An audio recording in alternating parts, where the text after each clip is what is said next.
Bonjour et bienvenue dans l'émission Grandir.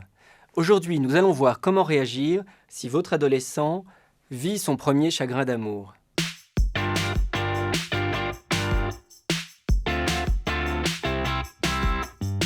C'est vrai que c'est une période de la vie où on est particulièrement sensible à ce genre de douleur parce qu'on n'a pas l'expérience et qu'on n'a pas non plus les assises psychologiques pour résister à un chagrin d'amour. Mais il y a des adolescents qui sont particulièrement sensibles à ce type d'épreuve.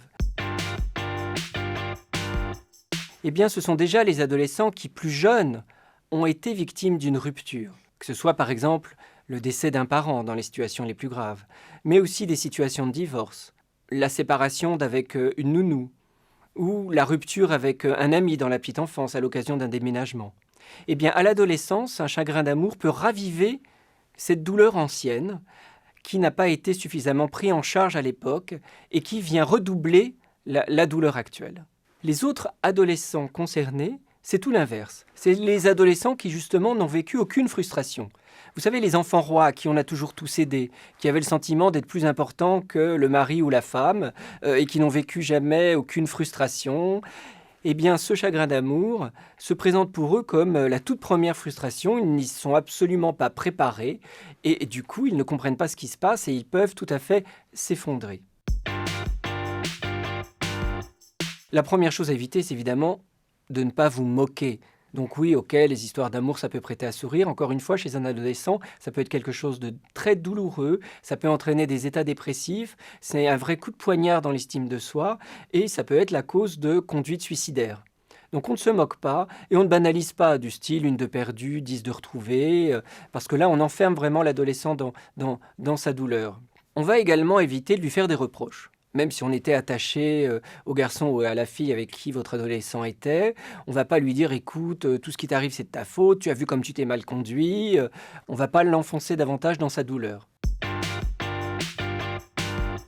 Eh bien la première chose c'est déjà de vous en rendre compte, parce que votre adolescent ne va pas toujours vous confier sa douleur.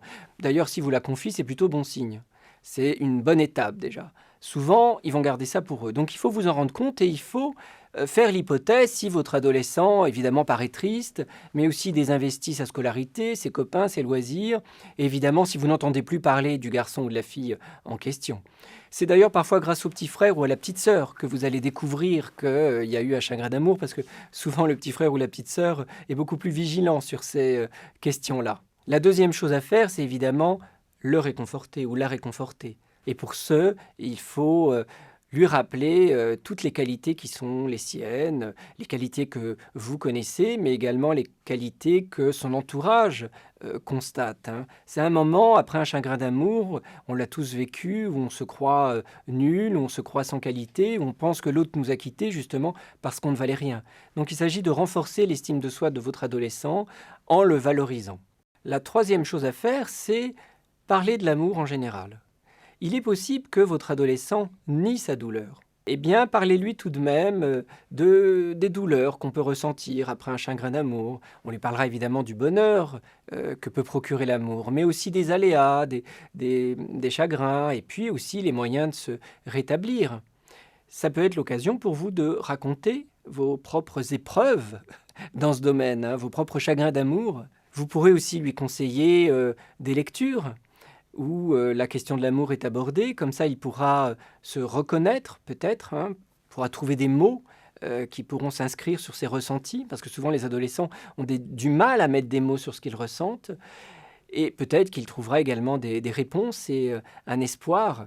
Donc on lui conseille des livres, on lui conseille aussi des films. Le message essentiel à lui transmettre, c'est que la fin d'une histoire d'amour ne veut pas dire que cette histoire d'amour était un échec. Les histoires d'amour, comme la vie, ont un début, un milieu et une fin. La fin de la vie ne veut pas dire que la vie était un échec. Mais l'amour a un avantage sur la vie, c'est qu'il peut y avoir plusieurs histoires d'amour au cours d'une vie. Donc évidemment, l'idée, c'est de lui faire entendre qu'il y a un garçon, il y a une fille qui l'attendent quelque part et qui sont peut-être le garçon et la fille de sa vie. Donc la fin d'une histoire d'amour, c'est pas la fin de l'amour. C'est ça que votre adolescent doit entendre. Merci de votre attention et à la semaine prochaine.